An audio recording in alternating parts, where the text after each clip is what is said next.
Oh.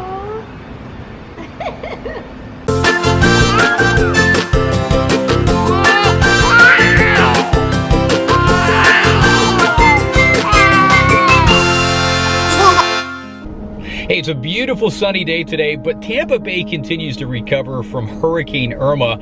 While there could have been way more damage and problems, there still have been problems, and a lot of businesses have been affected. And one of them is one of our beloved places in the entire Tampa Bay area, and that's the Clearwater Marine Rescue Aquarium. Great place. You know it from the movie Dolphin Tale and Dolphin Tale 2. But anyway, Brooke, you found out that they're doing a special event. Right, they're doing a special event because they closed down in preparation for the hurricane, and what they're doing to get the public back in is doing a $10 event admission. So they're just wanting everyone to come back and get back out there. So we're gonna head out there today. We'll take you to beautiful Clearwater, and we'll show you the drive into Clearwater Beach and stuff, just beautiful. And we'll take you along now.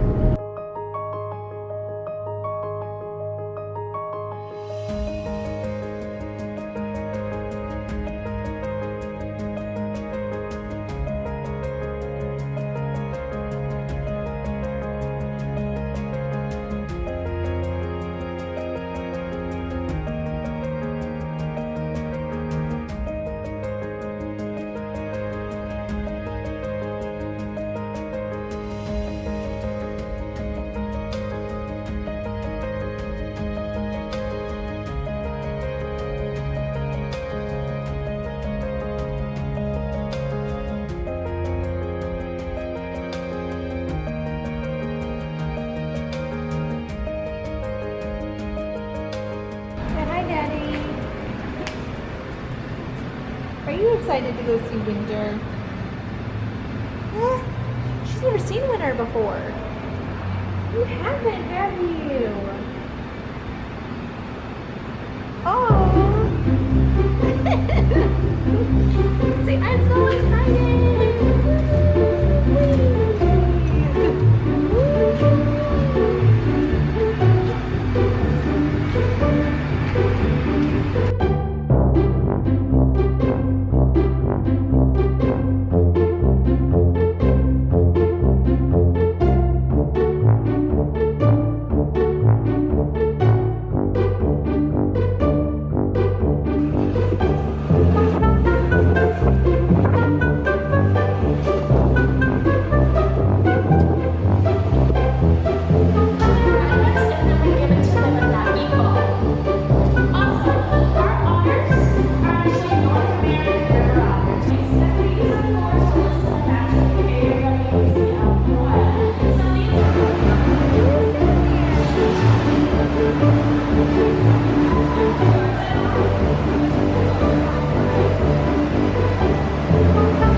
Always eating nice, look at that.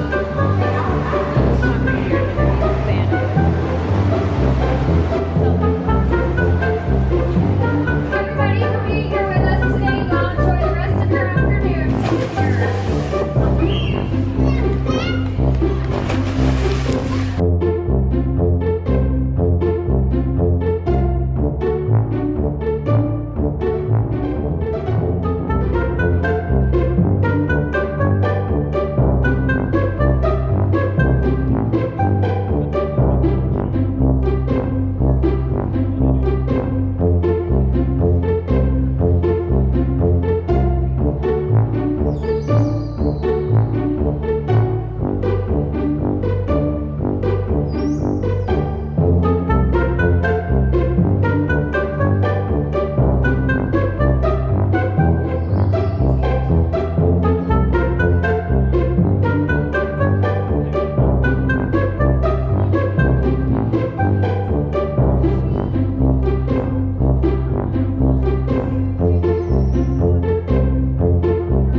So, but this storm was, rather interesting because you're just coming off of Harvey, as you said. Right. You kind of have those memories of what happened. We have friends in Houston that went through that, or still going through it right now. So you have that, and you're fresh in your memories. You have the media saying this is the biggest storm in the Atlantic history, and it's coming right to Florida. Yeah, it's concerning. But the good news is our plans. If you try to plan the day before, you're too late. You got to plan well in advance. We had a plan in place. We care for these animals.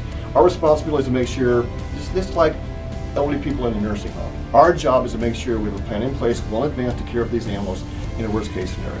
So we did that, and it was scary, and watching the eye move back and forth, and where's it going to go, where's it not going to go. We ended up being in really good shape as far as that, but we were prepared for a Cat 5. We were ready for a Cat 5 hit should that happen. We're in Sarasota right now. This is Sarasota Bay, and I got things are really picking up right now. This is the strongest wind I felt all day. You have to lean into it.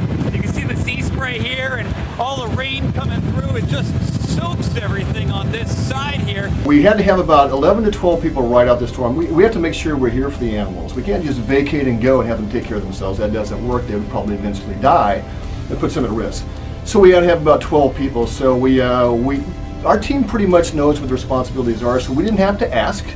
Everybody knew, hey, I'm part of this team. My job is important. I have to be here. The vet had to be here, of course. The dolphin caregivers had to be here. The facilities guys had to be here. So we had 12 people that rode this storm out. They brought their dogs in, their pets, so they could be with their, and in some cases their wives also. They slept in the hallways, brought in bedding. It literally was a campground in that sense. Right. They had to be here for it. So it was, and it was commitment. I didn't have to ask them. They knew what their job is.